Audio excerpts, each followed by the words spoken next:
sommes très heureux de nous retrouver encore chez nous. À chaque fois qu'on bouge, on a toujours une pensée positive sur notre Église. On peut voir de bonnes choses dehors, mais ce qui est chez soi reste ce qui est chez soi. Le dimanche passé, on était avec mon épouse dans une église d'exception. Je ne croyais pas voir de telles choses en Afrique. Mais cela ne nous a pas enlevé la joie de revenir et de croire que Dieu peut faire aussi de telles choses chez nous ici au Congo. Amen. Amen. Amen. Amen. Que Dieu soit loué. Notre texte de base se trouve dans Galates 2:20. J'ai été crucifié avec Christ. Et si je vis, ce n'est plus moi qui vis. C'est Christ qui vit en moi. Si je le vis maintenant dans la chair, je vis dans la foi au Fils de Dieu qui m'a aimé, qui s'est livré lui-même pour moi. Ce n'est plus moi qui vis, c'est Christ qui vit en moi. Je vais exploiter l'aspect Christ vit en moi. Christ vit en moi. Et pendant toutes ces 2 semaines qu'on a beaucoup bougé avec mon épouse,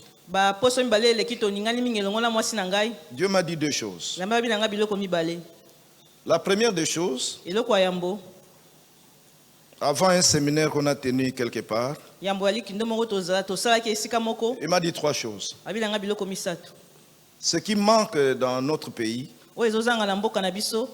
pour qu'il agisse, 3 choses. L'honnêteté, l'intégrité et la fidélité. Puis je me suis dit, mais pourquoi il me dit ça? C'était juste avant le séminaire, j'entends de mes oreilles comme ça. Et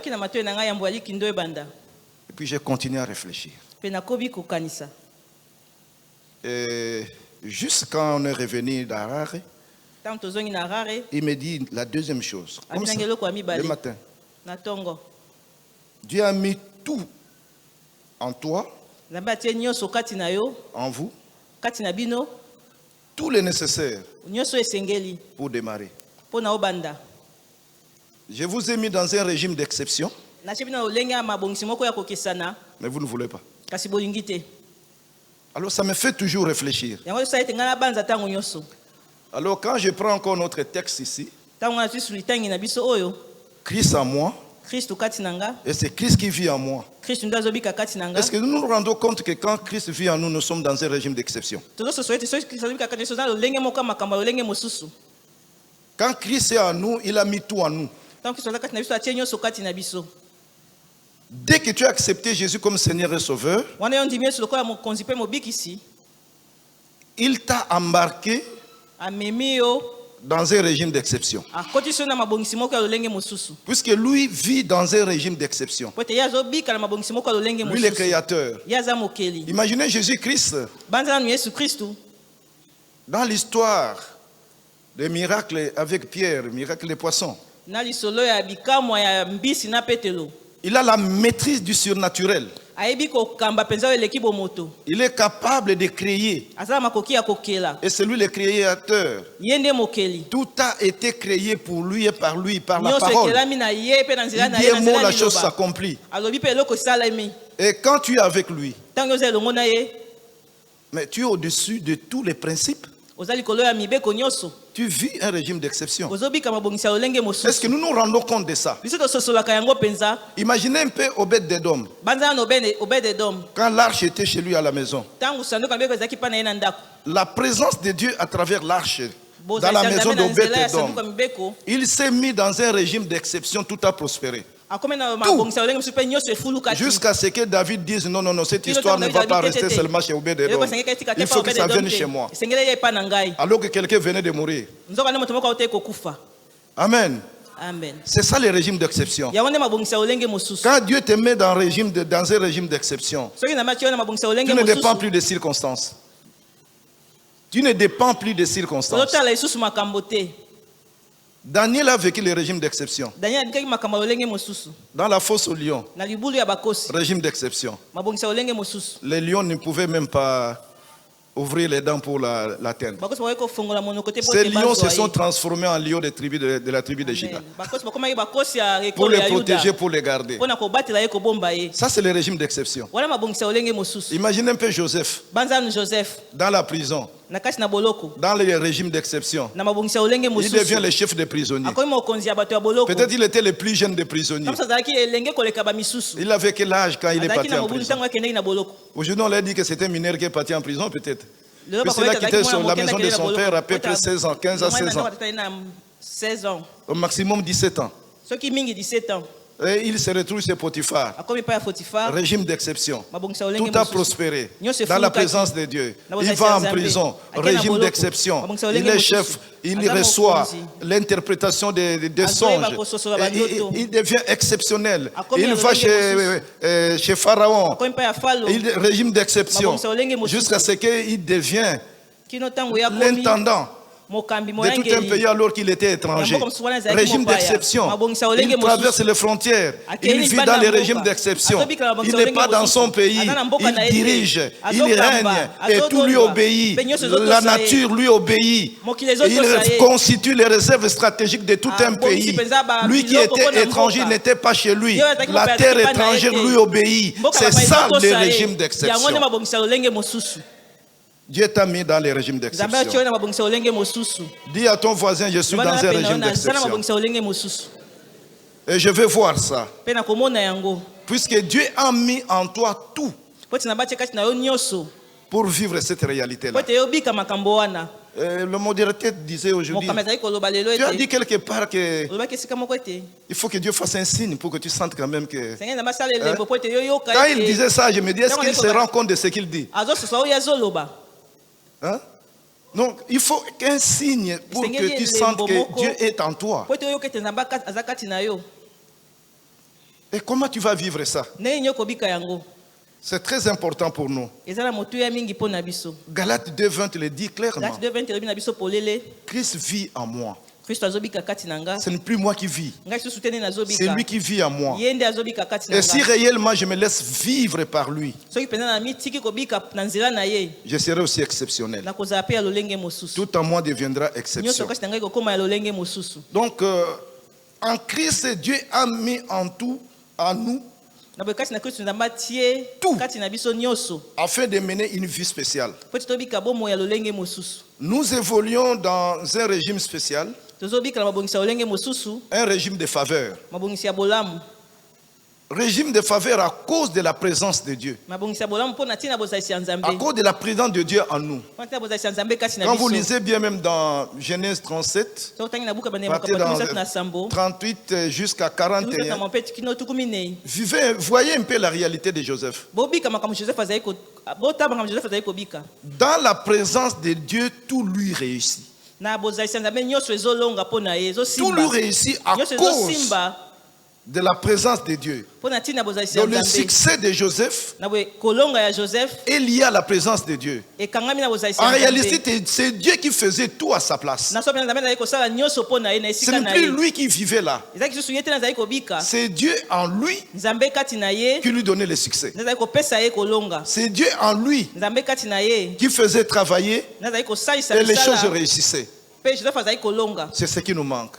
Dans ces trois choses-là, l'honnêteté, l'intégrité, la fidélité. La fidélité vis-à-vis de Dieu. L'intégrité, comme c'est dit dans le psaume 101, verset 2. Je marcherai dans mon intégrité au milieu de ma maison. L'intégrité commence à partir de la maison. L'honnêteté commence à partir de la maison.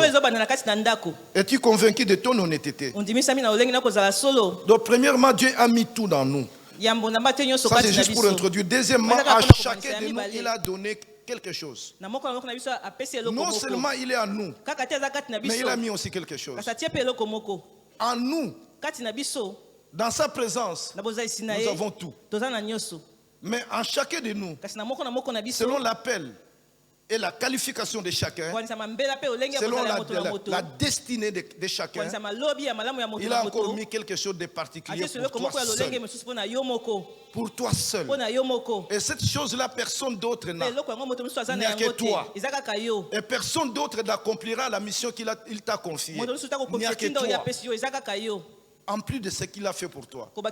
Et d'une manière générale, pour nous qui avons Christ, pour nous qui acceptons Jésus-Christ, nous avons eu un cadeau. Le meilleur cadeau qu'il nous a donné, c'est l'accès à la vie éternelle. Nous avons la vie éternelle. Nous irons au ciel. Nous le verrons tel qu'il est. Il reviendra nous prendre et nous serons avec lui. Ça, c'était cadeau. Mais en dehors de ces cadeaux-là, si vous lisez bien dans Colossiens chapitre 3, verset 23, nous allons avoir encore l'héritage et les récompenses au ciel.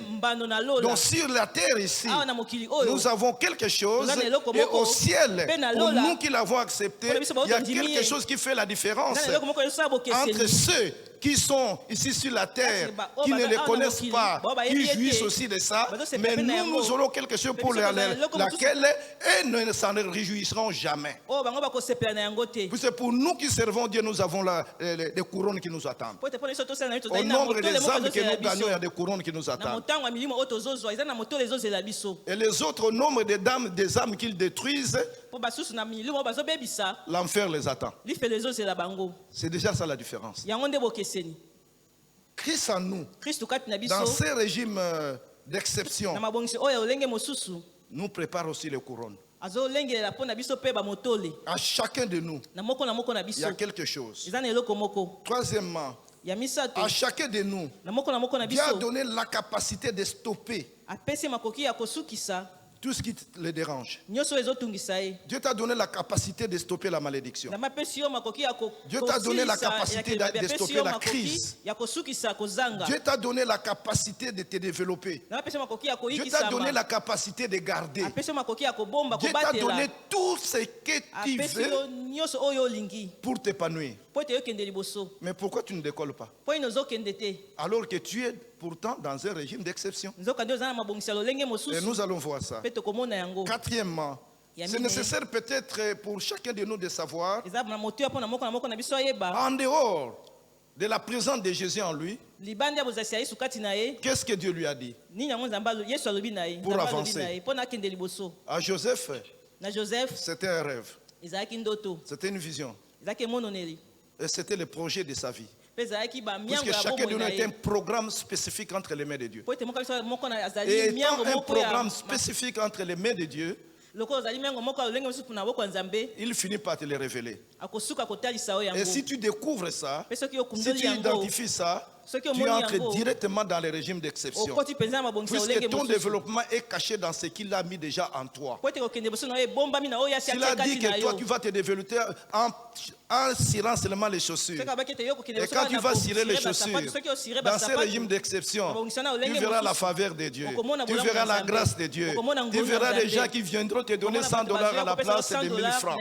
Tu verras les gens, quand tu fais seulement cirer ces chaussures, ils te regardent et disent que tu as très bien fait le travail, je te donne un chèque. Puisque tu es là où Dieu veut que tu sois et les faveurs de Dieu t'accompagnent. C'est ce qui nous manque. Il faut te retrouver là où Dieu veut que tu sois. Et dans sa présence, ses faveurs, sa grâce et les bonheurs vont t'accompagner tous les jours de ta vie. Tous les jours de ta vie. C'est ça le régime d'exception. Il nous manque seulement ça parfois pour découvrir qu'est-ce que nous devons faire. Ce qu'il faut, c'est la volonté et le courage pour dire non parfois au péché qui ruine notre vie. Il faut du courage pour dire non au péché. Ce qui manque. J'ai trouvé un jeune homme dans les périples qu'on vient de faire avec ma femme. Pendant le séminaire, il vient me voir. Il m'a suivi à l'hôtel et on est resté avec lui jusqu'à minuit en parlant avec lui. Il me parle un peu de son histoire. Il dit que tu as une copine. Tu as une copine qui ruine ton couple. Elle m'a poussé même à aller au tribunal. J'ai déjà obtenu clandestinement même l'autorisation de séparation avec ma femme. Avec les avocats, il a déjà donné l'argent, il a déjà les documents qui lui permettent d'avoir la séparation.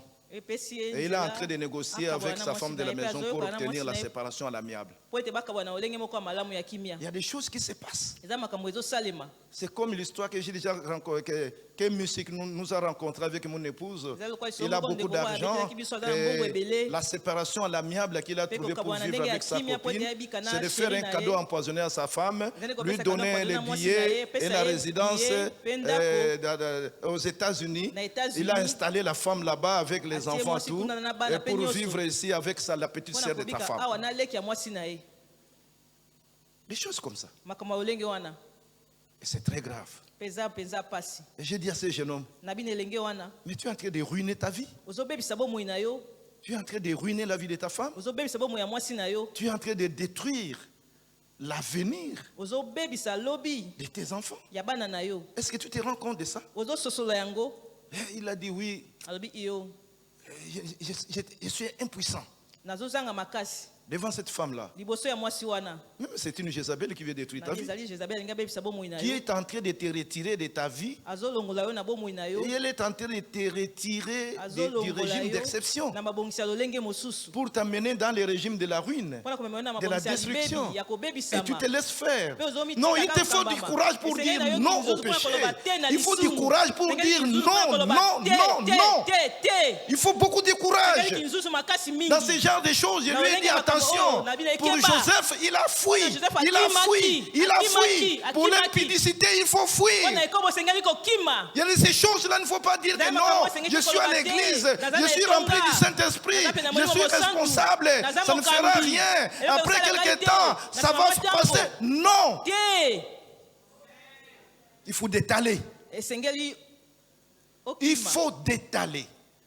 Il faut fuir. Même s'il faut fuir ni. Fuis ni. Laisse la veste et tout. Fuis ni. S'il faut se retrouver en prison plus tard, vas-y en prison. Il y a un à qui on a conseillé comme ça, il a accepté. Il a fui. Et la dame là était puissante. L'a suivi. L'a fait emprisonner. Et c'est ma femme qui est allée le faire sortir en prison. Là où elle était. Pour ces choses-là, il n'y a pas de négociation. Et quand le monsieur est sorti de la prison, il est revenu dans les régimes exceptionnels. Il est épanoui aujourd'hui. Très épanoui et sa femme est heureuse. Très épanoui. Les péchés nous fait fuir le régime d'exception. Donc le tout dépend de toi aujourd'hui. Ton choix va déterminer ta destinée. Tu dois travailler. Tu dois prier. Et tu pries comme si le tout dépendait de Dieu. Et tu travailles dur comme si le tout dépendait de toi-même. Il faut faire ces deux choses-là. Tu as ta part de responsabilité. Dieu aussi a sa part de responsabilité. Travaille comme si le tout dépendait de toi. Prie comme si le tout dépendait de Dieu. Dieu ne bénit pas la paresse. Dieu ne bénit pas celui qui n'a pas décidé. Il est très important pour nous de savoir qu'est-ce que nous avons. Il faut parfois se découvrir. Donc le grand point que je peux vous partager avec vous maintenant, comment découvrir. Comment le découvrir. Et Dieu, dans son amour, finit par faire quelque chose comme un choc dans la vie Pour que chacun de nous se découvre. À Paul, c'était une manière foudroyante sur les chemins de Damas. Il a fait un électrochoc avec Paul. Et dans cet électrochoc, il a fini par comprendre que Jésus l'appelait. Il est devenu l'apôtre de Jésus-Christ. Il est devenu esclave et envoyé de Jésus-Christ. Lui qui était esclave du péché. Lui était destructeur. Lui qui tuait. Lui qui a persécuté l'église. Mais avec cet électrochoc, cette opportunité que Dieu l'a donnée, et Jésus-Christ lui a donné sur le chemin de Damas, voilà, il s'est ressaisi. Même s'il en est sorti aveugle, même s'il devrait aller voir quelqu'un d'autre pour lui ouvrir les yeux, pour lui faire comprendre qu'est-ce qui se passe. Mais Dieu a utilisé une façon extraordinaire pour les récupérer et les remettre dans les régimes d'exception. Je ne sais pas quel sera ton cas. Pour certains qui persévèrent dans le mal, ils préfèrent rencontrer Jésus dans ces cas-là. Mais il faut faire attention. Ça, c'est encore un cas exceptionnel. C'est l'amour extraordinaire de Dieu que Paul a vécu. Pour toi, je ne sais pas ça serait comment. Il y en a qui se découvrent par les concours de circonstances, tel qu'Esther. Elle n'a pas programmé ça. Mais elle s'est retrouvée dans une histoire avec Mardoché. Qui l'amène que non, c'est toi.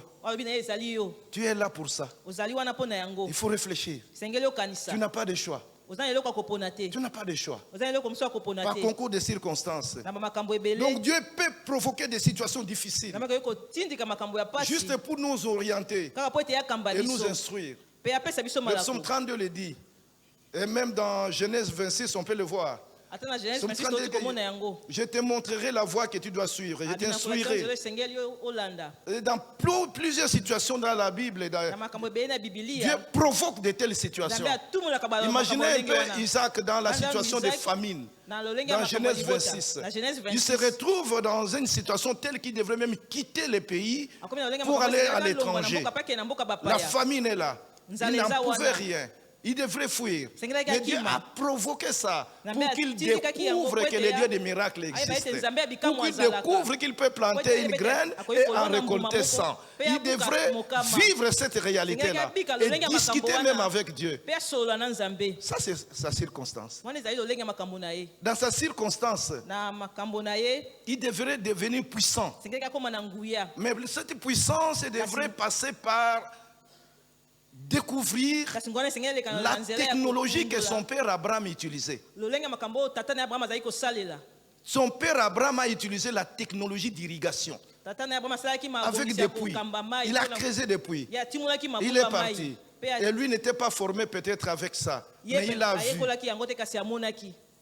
En fouillant, il allait abandonner l'héritage. Il allait abandonner cette technologie. Mais en restant là, il a fini par découvrir la haute technologie d'irrigation de son père. Et en plantant, en travaillant, Dieu l'a béni. C'est pour ça que j'ai dit il faut travailler comme si le tout dépend de toi. Et il faut prier comme si le tout dépendait de Dieu. Tu peux s'aimer, tu peux planter, tu peux arroser, mais ce n'est pas toi qui vas faire croître. Dieu qui a la capacité de croître viendra à ton secours. Mais il faut commencer par planter. Il faut commencer par arroser. Il faut commencer par enlever les mauvaises herbes. Qu'est-ce que tu fais de ton jardin aujourd'hui? Es-tu capable d'enlever les mauvaises herbes qui poussent? Qu'est-ce que tu fais de ta famille aujourd'hui? As-tu cette responsabilité? Qu'est-ce que tu fais de ton travail aujourd'hui? Tu es en train de travailler en attendant. Il y en a qui disent je suis là en attendant. Non, ne sois pas là en attendant. Découvre seulement si tu es là et que c'est ton poste de travail. Fais très bien ton travail. Le Saint-Esprit te viendra en aide.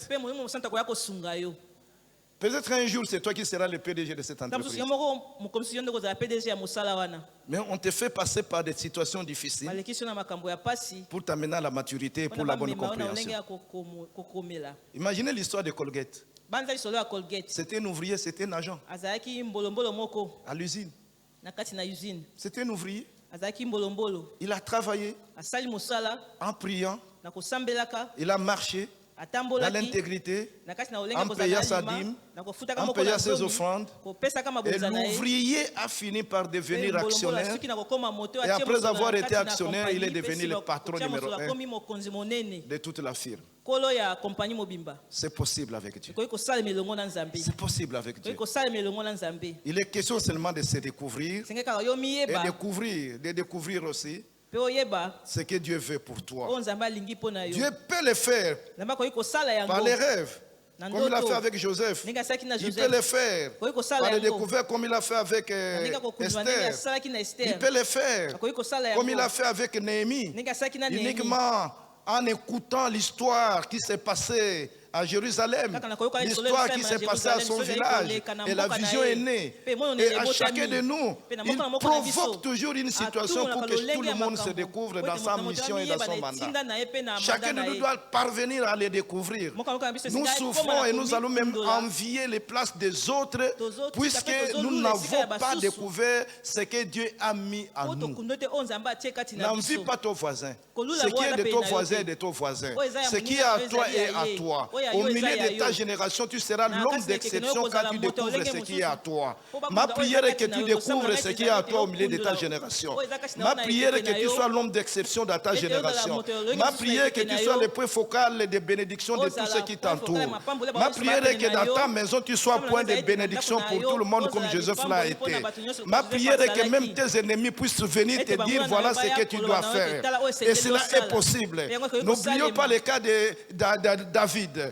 David devant Saoul, il trouve Saoul, il pouvait le tuer alors qu'il était en fuite.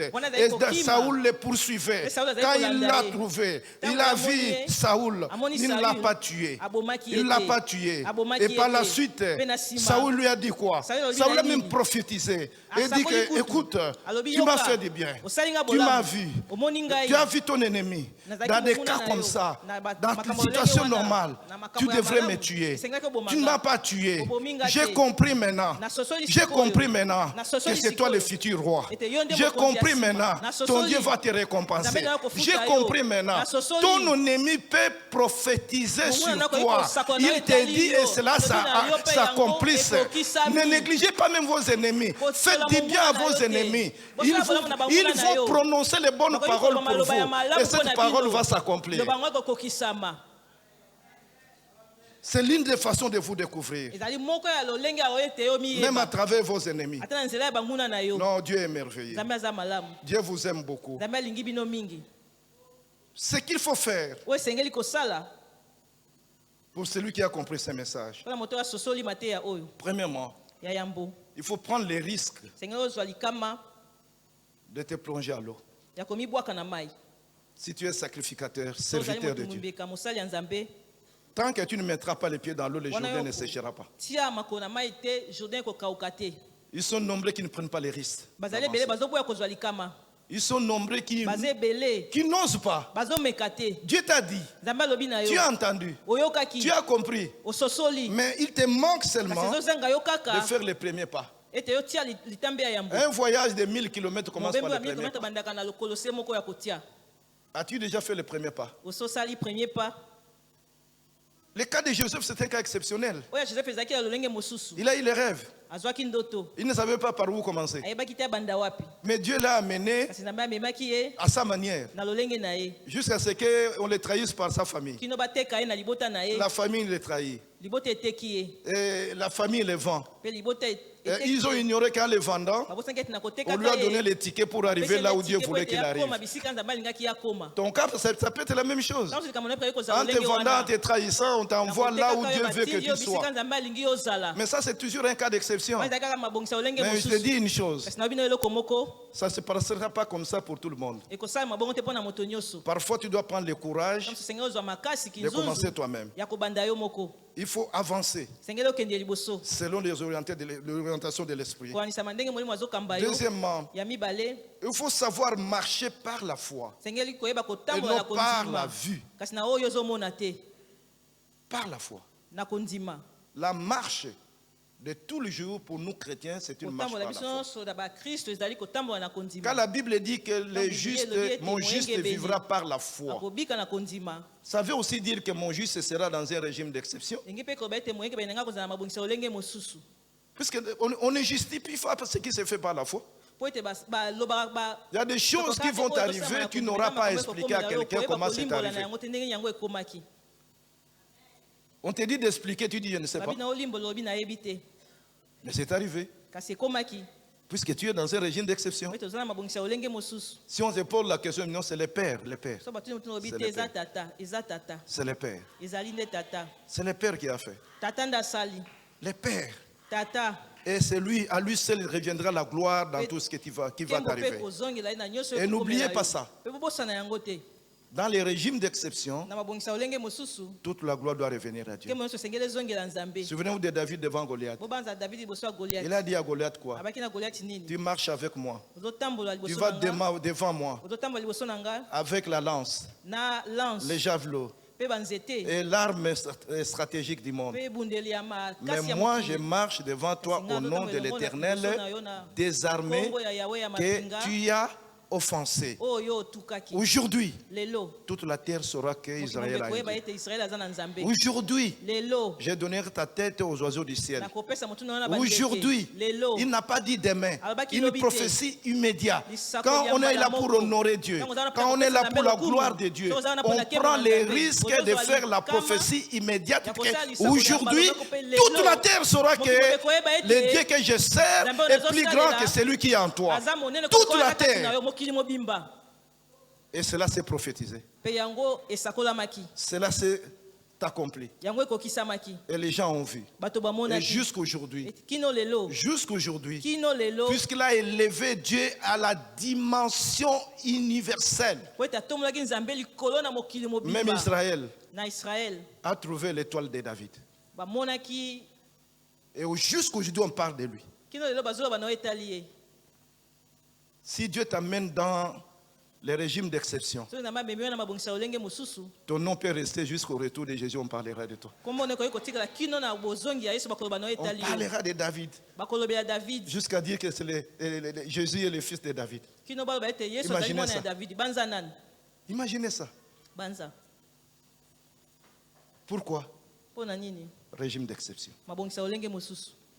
Régime d'exception. Il faut comprendre. Il faut savoir marcher par la foi. Troisièmement, il faut savoir braver la peur devant ton Goliath.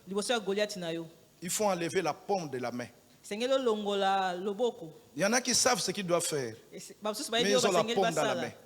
Ils ont quelque chose dans la main qui les empêche de prendre le stylo et d'écrire, de coucher ce qu'ils sont en train, ce que Dieu a mis dans leur tête. Quand j'étais en secondaire, j'ai fait les humanités techniques, j'ai fait la mécanique. Moi, je n'ai fait que la technique jusqu'à l'ingénierie, devenir ingénieur civil en polytechnique. Il y a des cours que je n'ai jamais connus, tels que la biologie ou quoi, je n'ai jamais eu ça. J'ai appris ça comme ça dans l'État. Il y avait un professeur belge. Et a constaté que j'ai travaillé mal, surtout dans les dessins de conception. Mais quand il parlait avec moi, il constatait que j'étais plein d'initiatives. Il constatait que j'ai visualisé, mais je n'écrivais pas. Ce que je mettais sur papier n'était pas ce qui est dans ma tête. Et il m'a dit, Mimi, tu as une pomme sur ta main. Tu as, mais tu n'as pas. Mais pourquoi tu ne parviens pas à écrire ce que tu me dis? Alors à partir d'aujourd'hui, lâche la paume qui est entre tes mains. Ce que je te dis aujourd'hui, lâche la paume. Lâche la paume. Il y en a qui s'accrochent aux choses qui ne sont pas utiles, alors qu'ils sont pleins plein d'initiatives et des Wana choses batonisami na très importantes qui sont makambo dans la ya tête, motu ya na que motu. Dieu a mis dans leur vie, dans leur tête, dans leurs pensées, comme c'est dit dans 1 Corinthiens chapitre 2, verset 9. Dieu a mis en vous, Dieu va remonter dans vos cœurs les pensées, des projets qui n'ont jamais existé sur la terre. Dieu va vous faire entendre ce que l'homme n'a jamais entendu. Dieu veut vous faire voir ce que l'homme n'a jamais vu.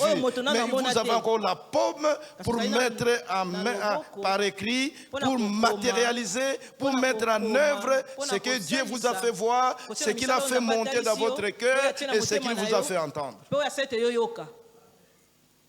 Il est grand temps de lâcher la paume, puisqu'il a mis quelque chose en chacun de nous. Il a mis tout en toi pour décoller, pour avancer, mais le tout dépend de toi. C'est exactement l'image de notre pays. Il a mis tout dans notre pays. Nous sommes un pays d'exception. Combien de pays au monde ont tout ce que la RDC contient? Pourquoi on ne décolle pas? Je vous dis de par les trois premières choses. Et en finalité, c'est l'homme congolais. C'est nous qui ne voulons pas. Dieu a fait sa part. Nous avons encore les pommes dans la main. En dehors des pommes dans la main, nous sommes infidèles. En dehors de ça, nous manquons d'intégrité. En dehors de ça, nous sommes loin de Dieu. Ça, je vous assure. J'ai visité des pays qui n'ont rien. Même là d'où l'on vient avec ma femme. Mais vous trouvez les gens calmes, posés, qui ont la tête entre les deux épaules. Alors vous vous posez la question, mais ils n'ont rien. D'où vient tout ce qu'ils ont est calme? Tu vas dans la maison d'un jeune homme, il a toute une villa qui est comme un quartier, avec les arbres, avec les piscines. Son salon c'est presque comme ici. Et tu poses la question, tu as combien d'années de travail? Il a à peine des petits-enfants, des petits-enfants. Et toi tu te présentes comme un grand-père devant lui. Oui, mais qu'est-ce qui se passe? Ce pays n'a rien. Mon pays a tout. Et en plus, j'ai étudié peut-être plus que lui. Qu'est-ce qui se passe? C'est ce que nous devons bannir. Dieu nous a tout donné pour avancer. Nous devons nous ressaisir. Dieu nous a tout donné. Nous devons nous ressaisir. Et il est grand temps. Dieu a fait sa part. Dieu a tout mis à ta disposition pour ton épanouissement. Tu as un trésor caché qu'il faut découvrir. Si tu le trouves, il faut le garder, il faut le développer. C'est Dieu qui donne le vouloir et le faire. Il le fasse en toi aujourd'hui. Qu'il te donne le vouloir et qu'il te donne le faire. Qu'il te remplit du Saint-Esprit, qui va t'aider à t'identifier, à découvrir ce que tu as en vue de ton développement. Que Dieu te bénisse.